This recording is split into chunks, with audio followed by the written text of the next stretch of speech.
اب سنیں اگلی آیت میں آپ کو اور فتنہ کلیئر ہو جائے گا. لکھیں بقرہ کی 193، سورہ بقرہ آیت 193. وَقَاتِلُوهُمْ حَتَّى، ان سے لڑو یہاں تک، لا تکون فتنتن، کوئی فتنہ باقی نہ رہے، کوئی رکاوٹ دین کے راستے میں باقی نہ رہے، ختم کر دو قتال فی سبیل اللہ سے. وَيَكُونَ الدِّينُ لِلَّهِ، اور پورے کا پورا حکمرانی اللہ کی قائم ہو جائے. دینوں پر غالب کرنا ہے اس کو، لہذا اس وقت تک لڑنا ہے جب تک کوئی رکاوٹ دین کے راستے میں باقی نہ رہے، اور دین فرمانبرداری اور فرمانبرداری اللہ کے لیے ہو جائے یا حکمرانی صرف اللہ کی ہو جائے. فَإِنِ انتَهَوْا فَلَا عُدْوَانَ إِلَّا عَلَى الظَّالِمِينَ، اور پھر اگر وہ باز آ جائیں، وَإِنِ انتَهَوْا فَإِنِ انتَهَوْا، اگر وہ باز آ جائیں تو کوئی زیادتی جائز نہیں سوائے ان لوگوں کے جنہوں نے ظلم کیا اور دست درازی کی.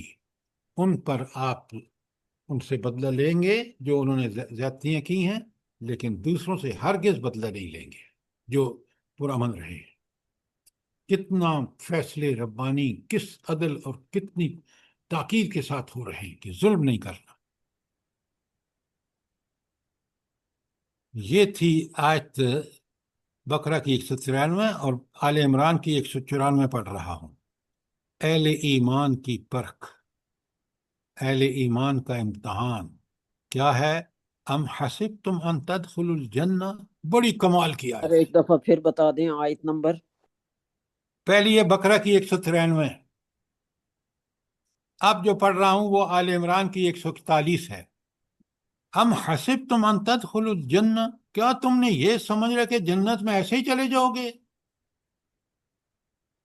وَلَمَّا يَعْلَمِ اللَّهُ الَّذِينَ جَاهَدُوا مِنْكُمْ، ابھی تو اللہ نے یہ جانا ہی کہ نہیں کہ تم میں سے جہاد کس نے کیا، وہی قتال فی سبیل اللہ. وَيَعْلَمَ الصَّابِرِينَ، اور اس نے یہ بھی نہیں جانا کہ تم میں سے صبر کرنے والے کون سے ہیں. یہ تیار کیسا کیا اللہ نے مجاہدین کو مدینے میں. آپ اس قرآن کی آیات کو سمجھیں، اور یہ قیامت تک قرآن ہے، میرے اور آپ کے لیے آج بھی یہی حکم ہے. ترجمہ پھر کر دیتا ہوں. ام حسبتم ان تدخلوا الجنہ، کیا تم نے یہ خیال کر رکھا ہے کہ ایسے ہی جنت میں داخل ہو جاؤ گے؟ کون سا ٹیسٹ پاس کرنا ہوگا؟ لما یعلم اللہ الذین جاہدوا منکم، ابھی تو اللہ نے جانا ہی نہیں کہ تم میں سے کس نے جہاد کیا. وَيَعْلَمَ الصَّابِرِينَ، اور اس نے یہ بھی نہیں جانا ابھی تک، وہ جو آ رہا ہے نا لما یعلم، وہاں بھی لما کا لفظ آئے گا کہ تم میں سے صبر کرنے والے کون ہیں. کون سا صبر؟ جہاد و قتال کا صبر. پھر آیت توبہ کی 16 دیکھیں، توبہ کی 16 یہ جو لکھیں. آیت آپ نے پڑھی یہ 142 ہے، 141 نہیں. پتہ نہیں میرے پاس 141 لکھی جی ہے. جی میں بھی کہنے لگی تھی تو میں نے نہیں کہا، ابھی میں نے کہا بند کرے بولنا تو میں آپ کو بتا دوں کہ یہ جزاک اللہ، میں نے لکھ لیا. آپ ذرا اصلاح کرتے جائیں اگر کوئی، جس طرح پہلے ہماری بہن نے بتایا نا. بہت شکریہ سرتاج صاحبہ. اچھا سر جی سورت کا نام دوبارہ بتا دیں. یہ سورت آل عمران کی 142 ہے آیت. اچھا توبہ کی 16 سنیں بڑے غور سے، اور دیکھیں قرآن کو اس طرح پڑھیں جس طرح قرآن پڑھنے کا حق ہے. ام حسبتم، کیا تم نے یہ سمجھ رکھا ہے، کیا تمہارا یہ گمان ہے، ان تترکو، کہ تم ایسے ہی چھوڑ دیے جاؤ گے. وہ یعنی ذرا غور فرمائیں کہ جنت میں داخلے کا بڑی اسکروٹنی ہونی ہے، اور دیکھا جائے گا. آپ کو پتہ ہے کہ جو شخص، غور سے سنیں حدیث کا مفہوم بیان کر رہا ہوں، جو شخص جذبہ جہاد کے بغیر مرا وہ ایک قسم کے نفاق پر مرا. یہ حدیث کے الفاظ ہیں. اگر میرے آپ کے دل میں تڑپ نہیں ہے کہ اللہ ہمیں، آپ دیکھیں بوڑھے صحابہ 100 سال سے زائد عمر چلے جا رہے ہیں جہاد پر انہی آیات کی وجہ سے. ہم حسبتم ان تترکوا، کیا تم نے یہ سمجھ رکھا یوں ہی چھوڑ دیے جاؤ گے؟ وَلَمَّا يَعْلَمِ اللَّهُ الَّذِينَ جَاهَدُوا مِنْكُمْ، اللہ نے تو ابھی جانا ہی نہیں کہ تم میں سے کون جہاد کرنے والا ہے.